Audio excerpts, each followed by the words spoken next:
जिगर के मरीज़ों को कभी भी ये फार्मूला रिकमेंड नहीं किया जाता। प्रेगनेंसी की हालत में कभी इसको इस्तेमाल नहीं करवाया जाता। लैक्टेटिंग मदर, दूध पिलाने वाली माएँ कभी भी इसको इस्तेमाल नहीं कर सकती। बिस्मिल्लाहिर्रहमानिर्रहीम, इय्याका नअबुदु व इय्याका नस्तईन। दोस्तों, आज हम जिस प्रोडक्ट के बारे में बात करने जा रहे हैं इसका नाम है ज़ेंटल, और जो जेनरिक या फार्मूला इसके अंदर इस्तेमाल किया गया है वो है अल्बेंडाज़ोल। दोस्तों, इस नैनो से सिरप को और इस टैबलेट को पेट के कीड़ों के नाम की दवाई के नाम से भी जाना जाता है। तो जानते हैं इस प्रोडक्ट के बारे में, इसकी यूजेज और इसके सिम्टम्स, इसके रीज़न और साथ में इसके साइड इफ़ेक्ट के बारे में। वीडियो स्टार्ट करने से पहले अगर आप मेरे चैनल पर न्यू हैं तो इसको सब्सक्राइब कर दें और इसके ऊपर आने वाली ताकि तमाम वीडियो आप तक लाजमी पहुँचें।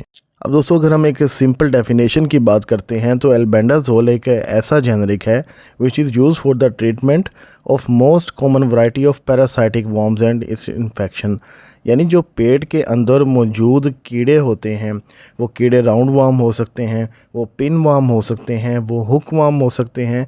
जो पेट के अंदर मौजूद हैं उनको ख़त्म करने के लिए, उनको डेड करने के लिए, उनकी पैरासाइटिक ग्रोथ को ख़त्म करने के लिए इस्तेमाल करवाया जाता है। जो फार्मूला, उसका नाम होता है अल्बेंडाज़ोल। दोस्तों, ये एक ऐसा जेनरिक है जो कि बच्चों को भी दिया जाता है, बड़ों को भी दिया जाता है, और इसी के साथ साथ ह्यूमन के साथ साथ ये एनिमल्स को भी दिया जाता है। तो बेसिकली एक बात तो ये होगी कि पेट के कीड़ों को ख़त्म करने के लिए इसको इस्तेमाल करवाया जाता है। दोस्तों, रीज़न क्या होती है, हमें जो कहते हैं कि बच्चों के पेट के अंदर कीड़े हैं, उस पेट के अंदर जो कीड़े हैं उनकी रीज़न क्या होती है? उसकी सबसे पहली जो रीज़न होती है, वो माएँ जो अपने बच्चों के नाखून को नहीं काटती, वो बच्चे जो कि मट्टी खाते हैं, ऐसे बच्चे जो कि गंदा पानी पीते हैं, या फिर ऐसे बच्चे जिनको गंदा पानी पिलाया जाता है, जिनकी सफाई का बिल्कुल भी ख्याल नहीं रखा जाता, ऐसे बच्चे, या फिर ऐसे बड़े लोग जो कि कच्ची सब्ज़ी खाना पसंद करते हैं, सब्ज़ी को बिना धोए खाना पसंद करते हैं, तो ऐसे लोगों के पेट के अंदर पैरासाइटिक ग्रोथ यानी कि पेट के अंदर मुख्तलिफ़ किस्म के कीड़े पाए जाते हैं। अब इन कीड़ों को ख़त्म करना क्यों लाजमी होता है? ऐसी क्या रीज़न है कि इन पेट के जो कीड़े हैं उनको ख़त्म किया जाता है? दोस्तों, सबसे पहली वजह ये है कि जिस भी इंसान के पेट के अंदर कीड़े होते हैं उसको बहुत ज़्यादा शदीद पेट में दर्द रहती है, और अगर हम एक छोटे बच्चे की बात करें तो उसकी ग्रोथ जो होती है वो रुक जाती है। इसी के साथ साथ CBC यानी कि ब्लड लेवल के अंदर खासा कमी हो जाती है, और कुछ ये चीज़ नोटिस की गई है कि बार बार भूख तो लगती है लेकिन इस भूख का कोई अफाका नहीं हुआ जा रहा होता। यही वजह है कि आपने सम टाइम एक बात सुनी होगी कि खाता पीता ठीक है लेकिन फलता फूलता नहीं है। दोस्तों, यही वजह है कि उसके पेट के अंदर वो कीड़े मौजूद होते हैं, और इसी के साथ साथ आपको डाइजेशन के इश्यूज़ आ जाते हैं। दोस्तों, अगर हम इसकी डोजेज की बात करते हैं तो ये एक ऐसा जेनरिक है जो कि बच्चों को भी दिया जाता है, क्योंकि ये लिक्विड फॉर्म में 1 डोज़ की फॉर्म में होता है। 1 डोज़ का मतलब है कि आपने इस सिरप को मुकम्मल पिलाना होता है। इसको वैसे तो आप इस सिरप को मुकम्मल पिला सकते हैं, लेकिन इसकी एक बेस्ट तरीका ये है कि इसको पिलाने से पहले कुछ मीठा खिला दिया जाए।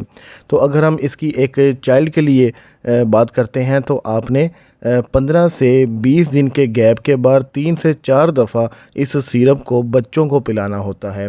और अगर हम एक एडल्ट पर्सन की बात करते हैं तब भी वो ये है कि आपने कम से कम 20 दिन का गैप डालना है, और 400 mg की जो आपको 2 टैबलेट मिलती हैं वो आपने दोनों टैबलेट इकट्ठी खानी होती हैं।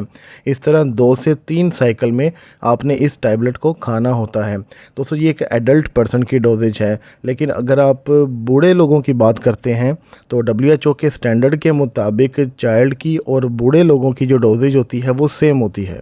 कुछ नॉमिनल लेवल पे हम इसके साइड इफ़ेक्ट की बात करते हैं तो इसके इस्तेमाल से आपको सोर थ्रोट हो सकता है, यानी कि गला ख़राब हो सकता है, आपको यूरिन के अंदर इश्यूज़ आ सकते हैं, जलन हो सकती है, आपको मूड डिसऑर्डर हो सकते हैं, फॉर द टाइम बिंग आपको येलो आइज़ हो सकती हैं, या फिर एक एब्डोमिनल क्रैम्पिंग पोजीशन हो सकती है।